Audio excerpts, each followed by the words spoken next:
Good afternoon, everyone. Welcome to Social Media Marketing, choosing the right channels for your business with Bob Cargill and Ashley Mason. Bob, I'll let you take it away. Thank you so much, Gian. And Ashley and I are very excited to be talking about Instagram today, how to get up and running on Instagram. So yeah, social media is plural. It could be Twitter, it could be Facebook, it could be LinkedIn, YouTube, Snapchat, TikTok. What channel have I missed? But today we're going to focus on Instagram. And just by way of introduction, I've been in marketing for a long time. I've been a copywriter, a creative director, a director of social media. So I've been around since before the internet days, and that was all direct mail, and then it became email. And then I started my blog in 2004, embraced social media, and now that's the bulk of what I do. I still do some straight copywriting, email and direct mail, but mostly it's social media consulting. It's helping clients build their content and distribute it on social media. And I'm also an adjunct professor and a content creator, public speaker, et cetera, and very delighted to be here today, and very delighted to be joined by my colleague in the industry, Ashley Mason, and I'll let Ashley tell you a little bit about herself. Thank you, Bob, and thank you everyone for having me. My name is Ashley Mason, and I own the marketing firm Dash of Social, which I started almost 5 years ago in September 2016. Similar to Bob, I got introduced to the business standpoint of social media because of a blog that I started in 2012. So I really love working with small businesses and entrepreneurs to not only help them with their social media, but I also love blogging, email marketing, and overall marketing strategy as well. Thanks, Ashley. And hey, everybody, if you want to know, you can probably guess how Ashley and I met through social media. It may have even been on Instagram, but we see each other daily on social media. And I always say to skeptics and naysayers with regard to social media, I can't tell them how many people I've met, how much business I've done just because of the connections through social media. And that's why I always try to stress the social and social media. But hey, without further ado, I'm going to try to share my screen. Very important, because I have a bunch of slides I'm going to share. And this is really Instagram 101, how to get up and running. So it'll be step by step. And I'll also talk at the beginning a little bit about social media in general, just trying to practice what I preach, teach you to practice what I'm preaching by giving you a general overview, then get into the nitty gritty. And then the second half of this session, Ashley and I will have a conversation and get probably some pro tips, some more advanced techniques and strategies, and take any questions that people might have. So let me share my screen. Get up and running on Instagram. That's what we're talking about today. You can see if you're out there on Twitter or Instagram after today, hopefully you will be on Instagram, how to find Ashley and myself. And those are our handles. And by the way, that's something I would always stress to any of you looking to learn social media. Whenever you introduce yourself, say how to find yourselves on social media. So you can see I'm the Bob Cargill on Twitter, Ashley's Dash of Social on Twitter, and I'm Bob Cargill on Instagram, Ashley's Dash of Social on Instagram. So this is what we're talking about today. We're one of a series of sessions on social media, but today we are specifically get up and running on Instagram.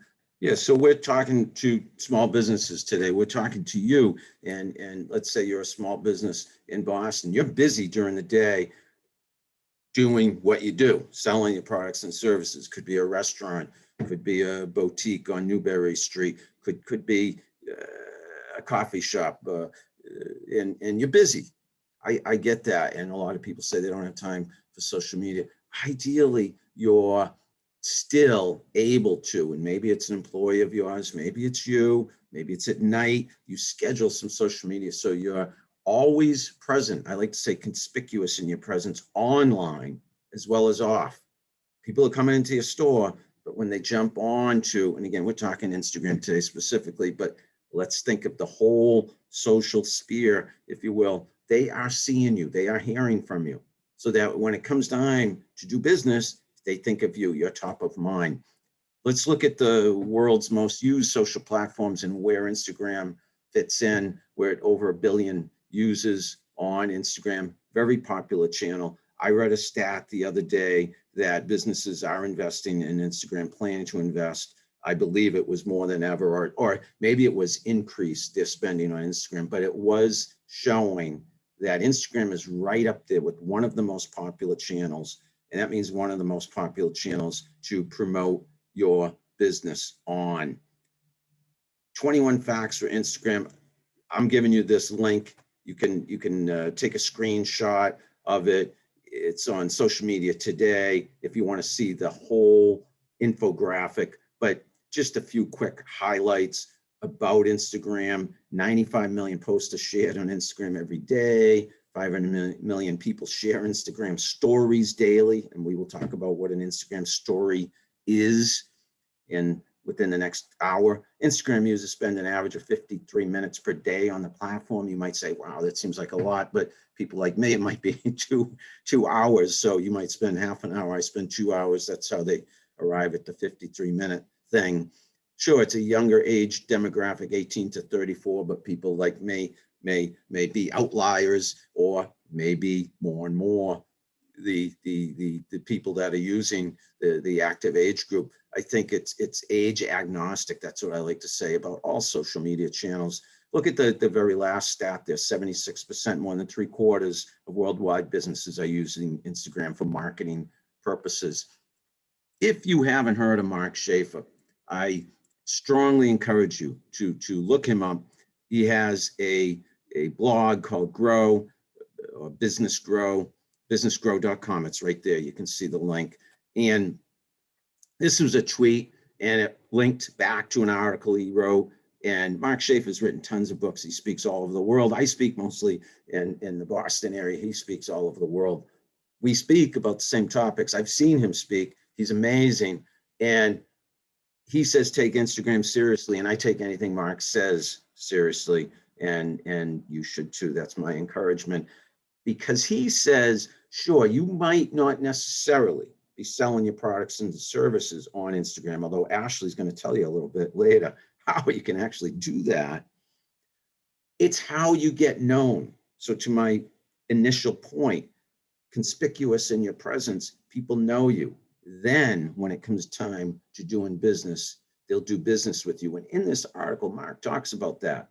He says, oh, people, especially during the pandemic, work so hard to level up their business, if you will. But you know what you have to do? You have to level up your audience. You have to level up your presence on social media again. So when people are in the mood to buy what you have to offer, they're going to buy from you. This is a book written 20 years ago. I told you I embraced social media early on, thanks to some inspiration from a book like this, the Clue Train Manifesto. And it said businesses need to come down from their ivory towers. And what that means, the way I interpret that, I tell my clients, it means, yeah, you're busy behind the counter. You're busy at the register. You're busy in the back room. You're busy working from home. But that's not an excuse for interacting with your customers and your constituents. You got to find a way to interact with them because they're talking about you and they want to hear from you. They want you to answer their questions, respond to the occasional complaint. You need to be visible to them. You need to come down from that ivory tower. And then back to Mark Schaefer, one of his books said, and this was the Marketing Rebellion book written by Mark, that the most human company wins. And that's the point I'm trying to make. Both Ashley and I do social media for business, but we share a lot of our personal lives on social media because that's how people get to know you. So Gary Vaynerchuk, another gentleman, another individual who speaks all over the world, who has a big business, very famous. If you haven't heard of him, you won't forget him once you look him up at Garyvee on Twitter. People commonly refer to him as Garyvee. If you think you don't have time for social media, the idea is to just document. You don't have to create. You don't have to be a creative director, a copywriter like myself, a professional marketer. Just document, take pictures, take video, share what's on your mind. People want to get to know you. Like Chloe Kim, a gold medalist, before she did her snowboard thing and won that gold medal, in between runs, before she won the gold medal, she tweeted just this little innocuous tweet talking about being hangry. I had to look that up at the time. What does hangry mean? So hungry, you're angry. And look at all the likes and retweets and all the attention. Just a simple little tweet got. And that's what I tell business owners, especially if you have an audience and you want to build an audience. If you don't have one, people want to know what's on your mind. A lot of my clients say, but why? Why do they care what I do? Well, think of your own curiosity, your own interest in others, and the feeling that we're all in this together. I think especially during the pandemic that surfaced. It's a community, and people do care what you're doing, who you're talking to, where you're at. So use social media. And again, we're going to talk about Instagram specifically in a minute, to win friends and influence people. Everything we're talking about here is modern, except for this point, or these points from Dale Carnegie's classic book, How to Win Friends and Influence People. This is what it's all about, folks. It's just about being nice to people, being a good listener, supporting them. Okay, so you do have to engage on other people's accounts. It's not just about you, and we'll talk about that. Here we go, Instagram. And I'll go through these slides. I'm looking at 12:18. So let's say 15 minutes the most for these slides. Then I'm going to turn things more over to Ashley and we'll have a discussion. We'll answer any questions. But let's talk about the basics, because remember, this is assuming you haven't even gotten started. I'm not on Instagram right now, but on my phone, you could literally pull out your phone and get started now. That's the goal, because this is how to set up an account, get up and running. So Instagram, it's been around maybe longer than you think, and you may not know that it's owned by Facebook. This is Innovation Studios Instagram, the first few posts, I believe, on their account. And hey, right off the bat, I have a pro tip for you, but we don't have time to go into detail on this. But if you can set up your Insta, and I haven't done mine like this is fancy, but it's called image splitting into separate tiles. So it looks really, really cool, really, really aesthetically pleasing. You're not going to do this with all your images. And there's a way to do this. There are apps to do this. It's a pro tip. I'm not going to go into too much detail because we want to concentrate on 101. Instagram 101. Look at everything we're going to cover very quickly, because again, I'm just going to show you little screenshots of each of these. And Ashley, occasionally, I'll either ask her a question or she'll just add to what I'm telling you. If I overlook a key point, please don't hesitate, Ashley. So we're talking about something you're going to use mostly in the phone. Yeah, you can access. We're talking about an app you're going to download on your phone. You can access it on the desktop, but you're not going to use it much on the desktop, if at all. It's primarily something you're going to use from your mobile phone, your mobile device. And this is why marketing has changed. This is why business has changed. This is why life has changed in the last 10, 15 years for all of us. It's this device that we hold in our hands. We call it a phone, but we hardly ever use it. We're talking on the phone. We use it for everything but. And today we're going to talk about how to use it for Instagram. So download the app. And again, these are screenshots, what you are going to see if you were to set up your account right now. You could do it along with us. You can watch the recording of this. You can take screenshots of this. But the point is, this is step by step how you do it. So you download the app, you set up your account using an email address, you choose a name and a password. Pretty basic. But again, this is to help you know exactly how to do it, because you're going to run into areas where you're going to have questions, where you might have a roadblock. You want a username, for instance. Ideally, if you're a business, it's probably going to be your business. But if your business is you, meaning your personal brand, or everybody knows your business because of you, you probably want to use your name. So you do have to think about that in advance. How do you want to appear to others? If it's a company, you probably have a company logo where it says profile photo. But if you're a company like I am, meaning I'm an independent consultant, teacher, writer, etc., it'd be my profile photo. You have one website you can list, okay? You have a bio, a short number of characters. I'm not sure, maybe Ashley knows. It's a short number of It's like, I characters. think it's 130, I want to say, somewhere around there. Definitely shorter than a tweet. Yes. So, and again, you're not seeing my whole bio there, but it's very short. And you know what I say to people using social media? It does teach you to be succinct, because Ashley mentioned a tweet, which is like 180 characters. No, what is it? 280. Used to be 140. Isn't it now 280, I think? Yes, either 240 or 280. I always Yeah. get it confused which one it is. But it used to be even shorter, and then they added length. But you do learn by doing social media to be succinct, to pack a lot into a small amount of space. But you can see, you're gonna have to choose, your category and things like that. And I'm showing you different screenshots. Very important. Who are you gonna follow? Because who you're gonna follow might result, and ideally it will result, in who's gonna follow you back. Because ideally, that's the social media. If you go out, ideally, it's not going to happen automatically, but if you go out and follow 100 accounts, wouldn't it be great if they all followed you back?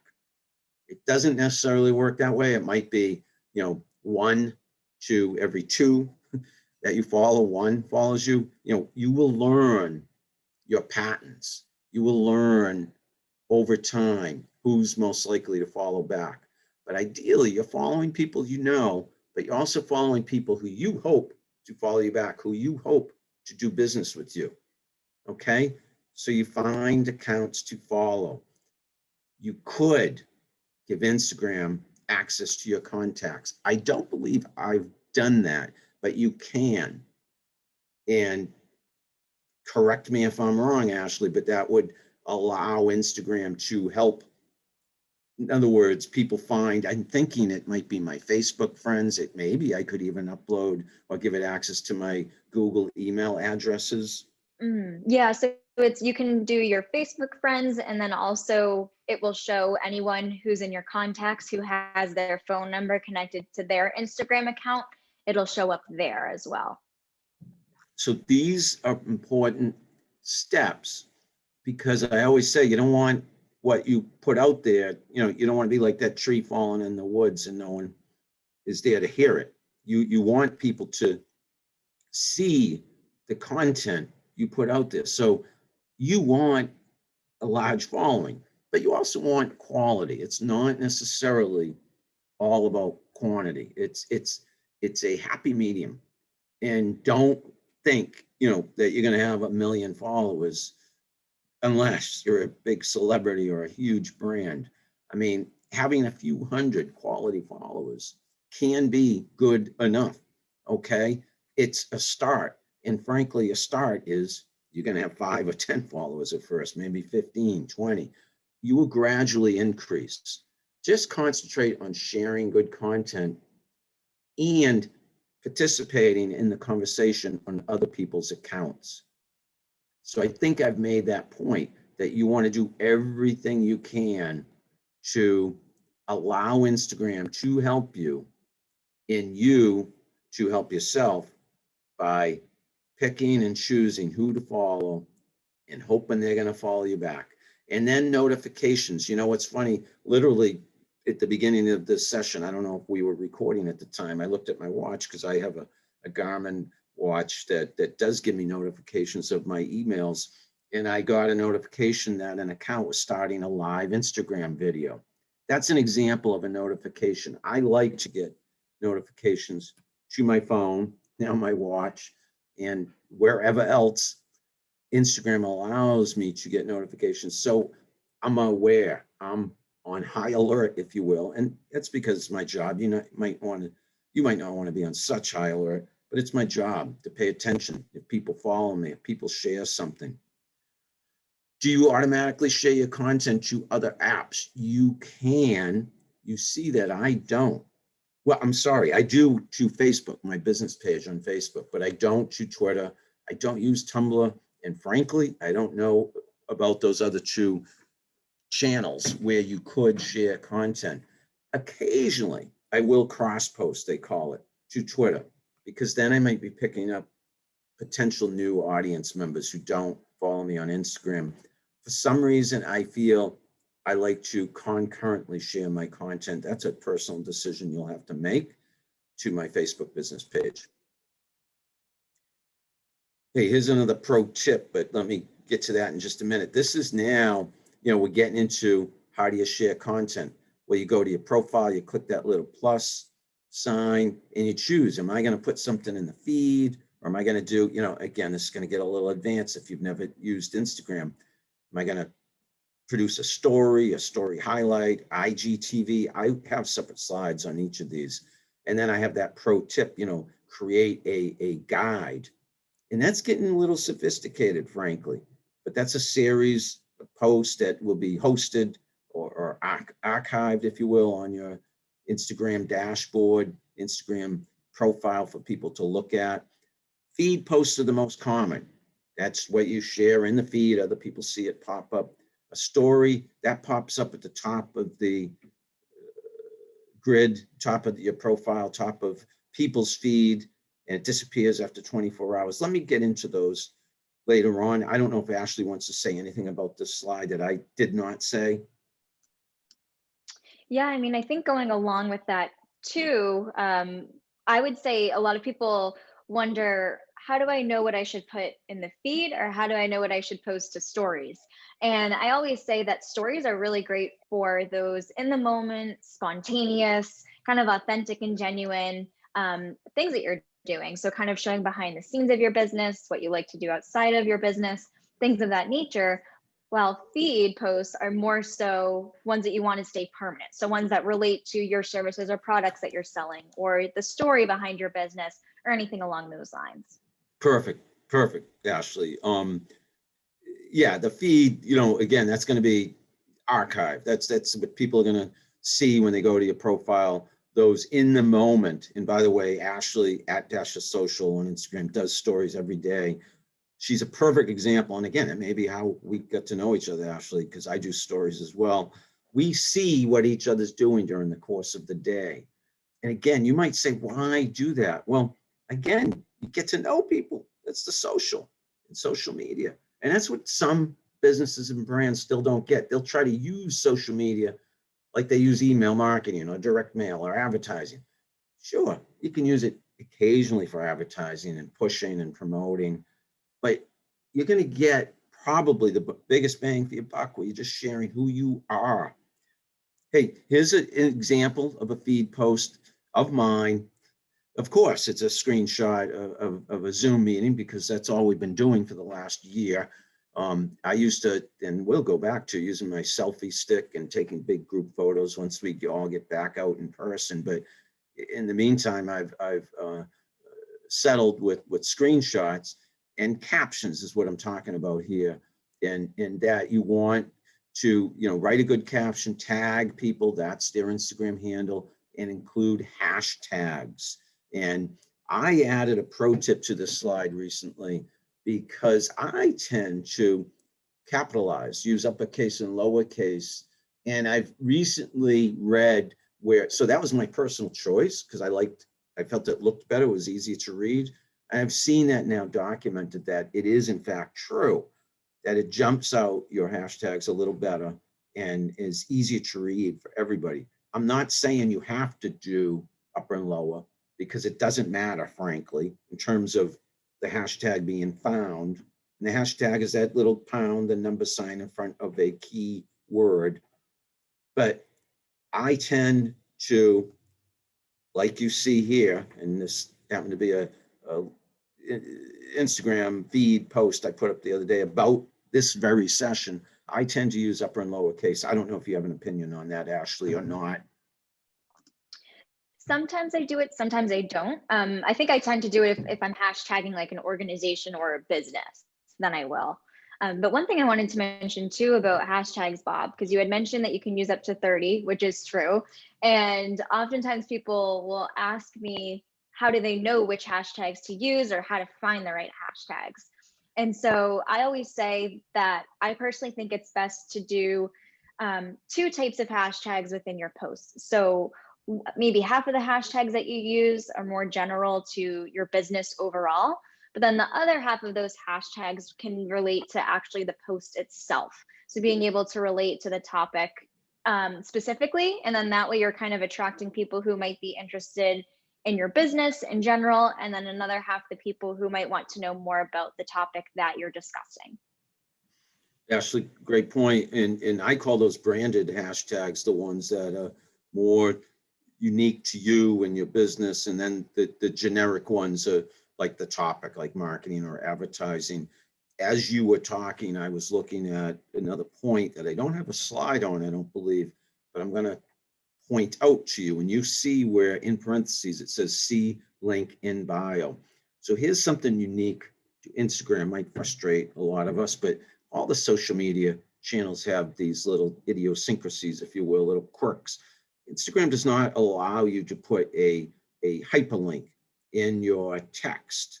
So what people will do when you have a link that you want people to click on, so I included it here, but people would have to copy and paste it from here. I said see link in bio. And what I did was replace my website link this week with this link, hoping that when people see this post, they either copy and paste it here or they go to my bio and then they can it's a hyperlink, they can click on it. You will see that often, see link in bio. And again, here, just showing you other examples of captions and tagging people, using their handles, using hashtags. In this case, hey, I'm using lowercase. I'm not necessarily consistent. If you're a big brand, probably you want to be consistent, but honestly, it's hashtags. I don't think we have to overanalyze them. They work either way, but the upper and lower tends to be where I lean in terms of personal preference. Your content can be organized into highlights. So these are feed posts, and as Ashley pointed out earlier, they stay there, they remain there. So if someone goes and visits my profile, they're going to see all these, and then they're going to see these little categories.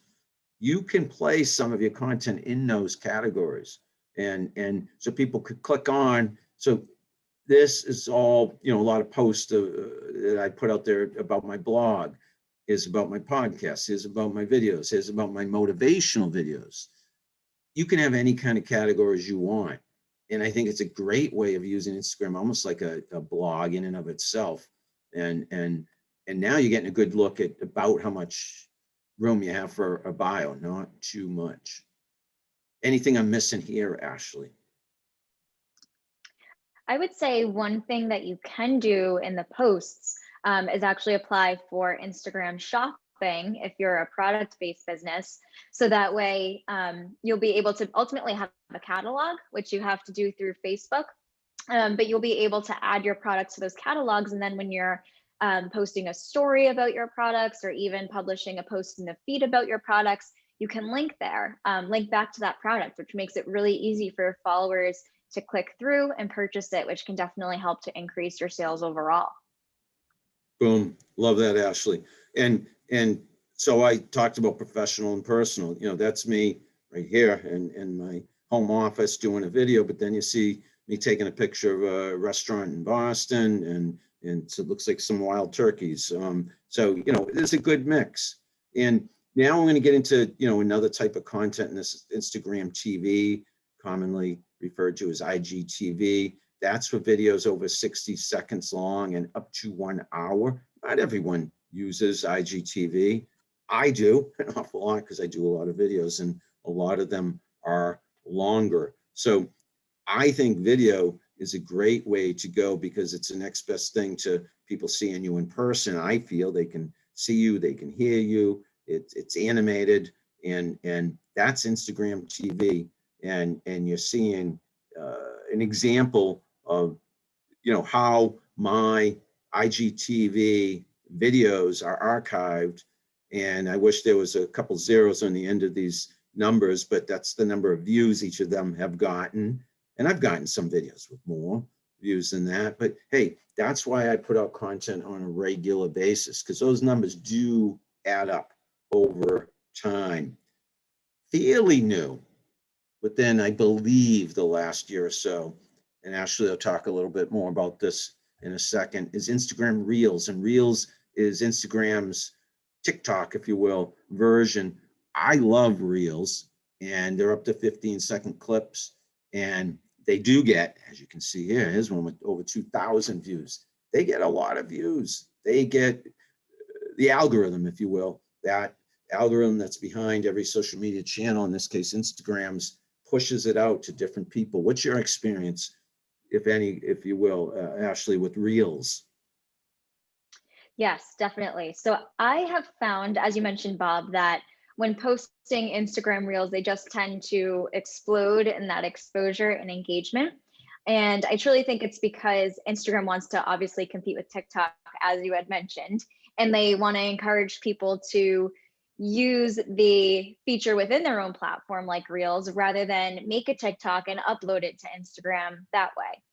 I've found that 3 types of categories in terms of the types of Reels that you create do really well. And it's Reels that are funny, Reels that are relatable, and Reels that are informative. So I've just kind of seen those different types of topics where someone's learning something, or they can say, oh my gosh, I relate to that if someone's talking about a discussion, or if they just find a reel to be funny, they end up getting a lot more shares, likes, comments, and things of that nature. Yeah, and what Ashley says about being funny, I tell businesses all the time to please don't take yourselves so seriously. Please show the human side. Please laugh, smile, even joking around. Like Ashley says, humor goes a long way on social media. Here's Instagram stories, and these are appear at the top of the feed. So there's, and by the way, these get a good number of views, and you can see who actually has viewed your story, and you can share other people's stories. I love Instagram stories. I try to do them every day. And if I, had one recommendation to, it's funny, people, I know a lot of people don't do them because it takes time. But if you use them, you're going to be seen regularly, multiple times a day, and they're easy to do. And again, I know Ashley does maybe more, I think more. We're kind of, it's like a horse race, if you will, who does more. I see you a lot. I think you see me a lot. Yeah. What do you have to say about stories, Ashley? Yeah, I think stories are great because I always say, which reminds me of your point earlier on, Bob, that you need to be human with your brand, but people are nosy. And so they like to see the things that you're doing. They like to learn more about who you are as a person, especially if you are kind of like the front facing person of your brand. If you're a personal brand or you are a solo entrepreneur, people are hiring you for you. And so stories and even posts in the feed are just a great way to be able to show who you are to your audience and build that know, like, and trust factor. And I mentioned that you can see who sees them, seen by 43, which is pretty decent. And sometimes those numbers are even higher. And you could click on that. This is not clickable because it's a screenshot and it's in a PowerPoint, but you can see exactly who saw them. So that's really cool. And, you can dress them up in different ways, meaning, you can tag people, you can add GIFs to them. I say GIFs, you might say GIF. And, there's so many different things you can do with stories, and they appear at the top of the feed. So, above, if I had my Insta open, and I can open it pretty quickly, see if I can show you. Look at that. Let's see. See if you can see that. Maybe not. Maybe but they appear up at the top. Here they are. Mhm. Yeah, And shaking her head. usually usually about like, I think it's the first 3 or so stories that you see are the people's whose stories you watch frequently. So if you tend to watch the same accounts over and over, their stories will often show first within the line of stories of the people you're following, because Instagram is following that algorithm of taking note of what content you like to consume and giving you that content and allowing you to see it more easily. Yeah, and that's the algorithm. Instagram is going to notice who you're talking to, who you have things in common with, and again, that's why you want to reciprocate, or in turn go to other people's account. If you want them to pay attention to you, you need to pay attention to them, and that's the point here. Engage other accounts, and also, hey, talk about humor. This is a video bank, obviously showing a sense of humor with their ad right there. But here's an example where you could add a comment if you wanted to. And, Instagram's giving you the opportunity to add an emoji, which is a little symbol for, hey, I'm happy, I'm applauding you, that was funny, et cetera, et cetera.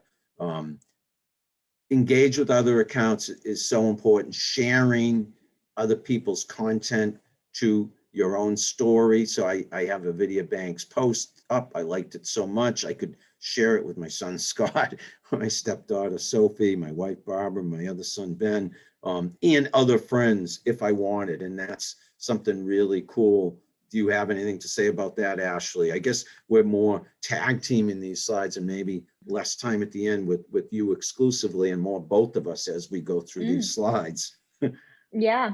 I think it's great to be able to share those different types of content to either your friends or your story if it's something that you would like them to see, if it's something that you really enjoyed. Going live is really cool. Sure, it can be intimidating, but what happens, and I think I said earlier that, at the beginning of this Zoom session, I got a notification on my watch. I get them constantly, and sometimes they're annoying if I'm doing a presentation like this, but I got a notification that one of my friends on Instagram is going live. That's a nice benefit to going live on Instagram. Don't feel like there's a lot of pressure. Just be yourself. It's a great way to get people's attention. It's a great way to get them to not just pay attention, but to know you over time and know you more candidly. Hey, yes, we can advertise on Instagram like on every other channel. Hey, that's why these channels are free, meaning they want the biggest audience possible. They want to encourage businesses to use them. And they're not going to show you posts, unfortunately, to everyone who follows you. No, that's the algorithm, small percentage, unfortunately, or organic reach, we call it, of people who will see your posts. People who, your posts will only reach a small percentage unless you boost it, unless you use advertising. So I am going to suggest, I want to go back to that slide. I am going to suggest advertising, and Ashley, I know, does that. I believe you do for your clients. I've done some of it for my clients. I'm more a specialist in creating the content, and then I partner with someone who does the advertising. But Ashley, your experience with advertising on Insta? Yeah, I say I personally prefer running the ads through Ads Manager. I find that through Instagram, I'm kind of limited in the targeting that I can do specifically. So what I like to do when wanting to run some type of sponsored post on Instagram is set it up through Ads Manager. So that way I have more flexibility with who I'm trying to reach, and also being able to get closer to achieving the goal that I set, whether it's generating leads or driving website traffic. And Ashley's talking about Ads Manager through Facebook, I believe, and that's because Facebook owns Instagram, and you can use Facebook to set up your Instagram ads. And it's very easy to learn, although specialists like Ashley will save you all the time it takes to learn, because she knows it like that much quicker. But look, it's a personal post. That's my mom. We were visiting her during the pandemic, and I'm trying to remember if that was her birthday. I think it might have been, but it was on Mother's Day. It was a special occasion. We brought her a balloon, and that was a very, interestingly, I have a business account, but see, showing a picture of my mother, a nice personal moment, was one of my top posts. Instagram is going to suggest your top post to promote, because they know that's doing really, really well. You might want to boost it and have it do even better. So insights, this is the data on how many accounts you're reaching, how many interactions, et cetera, how many followers, your top posts, et cetera. you do want to pay attention to your insights. You do want to look at how many accounts you're reaching, do reporting. Ashley, I know, again, this is something you do for your clients. I do it as well, but I'm more the specialist in putting the content out there. This is a little bit more analytical than what I specialize in. What's your take on looking at the professional dashboard and what insights that people can glean? Yes. So with insights, I say it prevents you from feeling like you're throwing spaghetti at the wall with your marketing and hoping that it sticks. Your insights actually show you what's working and what isn't. So I typically, what I'll do for my clients is every month go through their insights. Business owners, I say you could probably do it every quarter, but through your insights, you're able to see which types of content is performing the best. As Bob mentioned, that photo of his mom performed really well for him.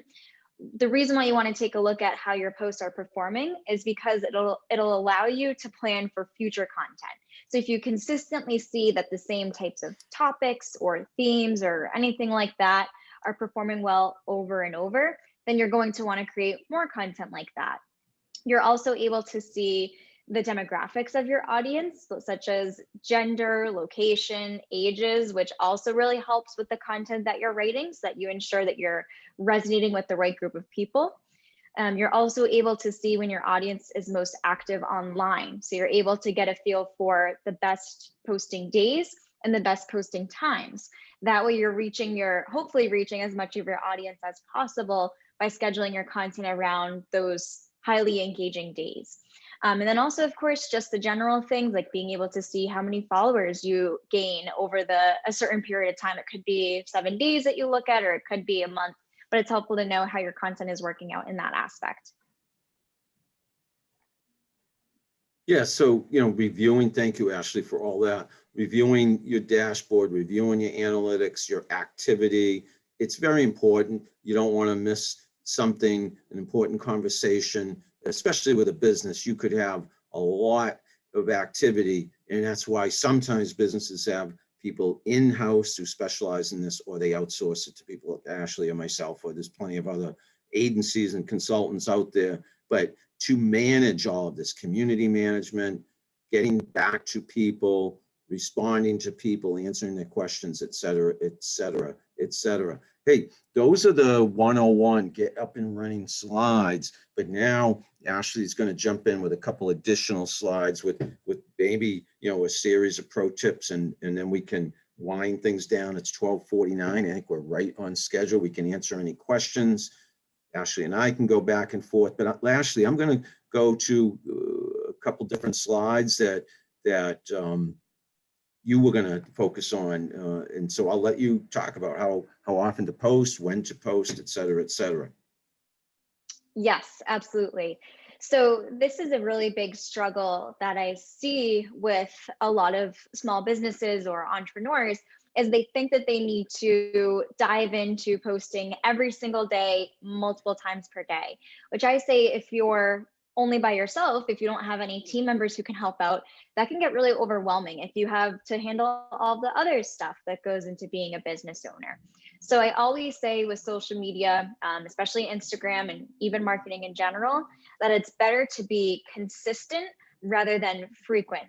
Meaning that even if you're only able to swing posting 1 day per week, because that's what your schedule currently allows, that's okay, because of the fact that you're consistent with it, that you're posting that 1 day every single week and getting your followers used to the fact that you're posting on that day, so that they know to kind of keep an eye out for your posts and are expecting it to come. Once you kind of get into the groove of things and you feel like you have a really good flow with writing and publishing your content, and maybe your schedule is opening up more and allowing you to post more, then you can increase it. But ultimately, it's better to start small and work your way up, so that way you're not feeling overwhelmed, because that will lead you to just give up entirely, because it's a really big project to take on when you dive right in like that. And then also with when to post, that relates to what I was just mentioning with the insights, is that you really want to capitalize on those highly engaging days and times whenever possible. It's funny because a lot of my clients will see in their insights for Instagram that the best posting time is 9 o'clock at night. And they're like, why is it 9 p.m.? And if you think about it, it's because that's when many of us are watching TV or laying down in bed, kind of winding down for the day. And what do we do before we go to sleep? We go on our phones. So it's really helpful to be able to pay attention to analytics like that, so that you can cater your content around it and ensure you're reaching the most amount of people at once.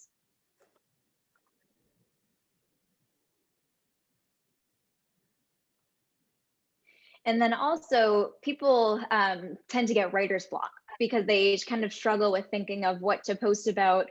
They have this fear that whatever they say won't be interesting, or they feel like they're running out of ideas and that they're saying the same stuff over and over. So I have these 6 general content buckets here that I typically recommend because it's easy to come up with a bunch of different posts off of them. First and foremost would be testimonials or case studies. I forget the statistic, but it's a really big number that people will often turn to reviews before purchasing a product or investing in a service. And so if you're actively showing how happy people are with the product that they purchased from you or the service that they've invested in with you, then you have a higher chance of more people investing in that product or service. So you always want to show the results of what you're offering and how it's paid off for others. It's also helpful to share blog posts. So if you happen to publish blog posts on your website, it's great to create social media posts to promote them so that you're actually bringing people to those blog posts and getting them to read it. A really great thing about blog posts is that most of the time they're evergreen. And that means that no matter what time of year you share it, it's always going to be true. So example of things that aren't evergreen would be holidays or seasonality type stuff. Like you don't want to share summer tips when it's winter. So just kind of being mindful of those. But if it's something that's always going to be absolutely true, then you can share that stuff over and over. That's the same idea of press features. You can constantly reshare publications you've been featured in. So if you were on a podcast, if you were interviewed in a magazine, if you wrote a guest blog for another site, you can definitely share those. And press features are great because that's what gives you credibility. That's what shows that you are the expert at what you do. And it really helps to build that know, like, and trust factor with your audience. With tips, this is a huge one, just being able to share free information. And so one of my favorite things to do when thinking of tip posts to write about is I recommend to people that anytime your client or customer asks you a question or mentions a struggle or problem that they're facing, write it down, because you can basically write a social media post that answers that question or solves that problem. So an example for me would be to write a social media post about how to figure out what to write your social media content on, which would be a really helpful tip. Also, as Bob mentioned, and he does a lot of this, which are always awesome, are videos, just being able to help to show people who you are, what you do, and get them to know you more. And lastly, behind the scenes stuff. So getting to show, again, who you are outside of your business, how you work in your business, types of clients or customers you like to work with, and anything along that nature. And then as I was talking about earlier as well, you can start with kind of like a broader list of topics that you're going into, but really pay close attention to your analytics to see what's working and what isn't. What works for someone might not work for you, and vice versa. So it's best to pay attention to your specific analytics and then get a feel for what to post from there. Thank you, Ashley. Awesome. And yeah, these are a great list of types of posts you can put out there. And if you follow just this list alone, you'll be producing content on a regular basis. You might also find other categories, other types of content. So don't hesitate to experiment, start with this list, but add to it if your business is unique, if you have a unique specialty or product or service that you have to offer. Experiment and then check your analytics, as Ashley says, and you might find certain time of day, certain type of content, et cetera, works best. You know, it's all about being yourself, showing the human side of your brand.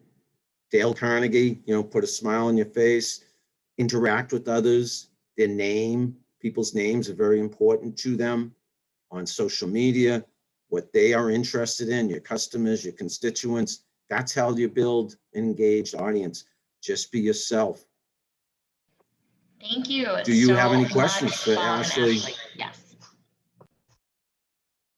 Yeah, I was just going to say, if there are any questions for us, Gian, we're available and glad to talk. And we hope everybody enjoyed our presentation. Thanks, Ashley. I think we covered everything and then some with regard to Instagram. Yes, definitely. Yes, thank you both. Analytics are so important. It's so important to know why you're doing something and what you should continue or not continue.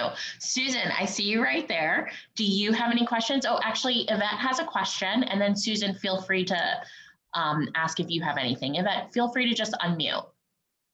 I have a quick question. I'm in a pretty competitive industry, and I know that everybody kind of watches what everyone else is doing. Can you block your content from people that you're posting on social media? You can block users so that way they're not able to see your profile if they're logged into the account that you blocked them on. However, if they were to check from another account and your profile was public, then they'd still be able to see from there. Oh, that's true. That makes sense. Thank you. Yeah, if I can You're add to welcome. that, Yvette, I do hear that quite often as a reason why a business might not do social media. And what I like to say is it goes both ways. It's a level playing field. So sure, they might see what you're doing, but you can see what they're doing if they're on social media. And so maybe realize that it's mutually beneficial and that we're all in this together. And I'd like to feel that the benefit outweighs the risk.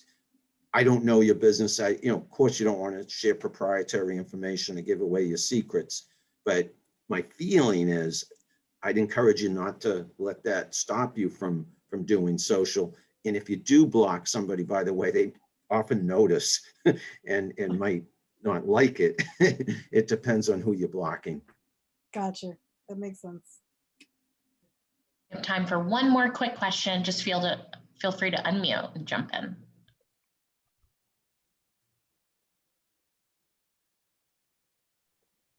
Do either of you have any preferences about where to post the hashtags? I know some people do like the ...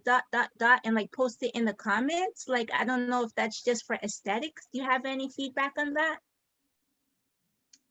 I think it's just a personal preference. So I personally do that where I'll do the 5 dots and then the hashtag that's in the comments. So that way I'm kind of pushing people to give more thought to the caption itself than the hashtags that I'm doing. But sometimes it makes more sense to integrate it into the caption. So I think it really depends on how you prefer it to look, because it doesn't affect a performance at all. And I agree totally with what Ashley just said.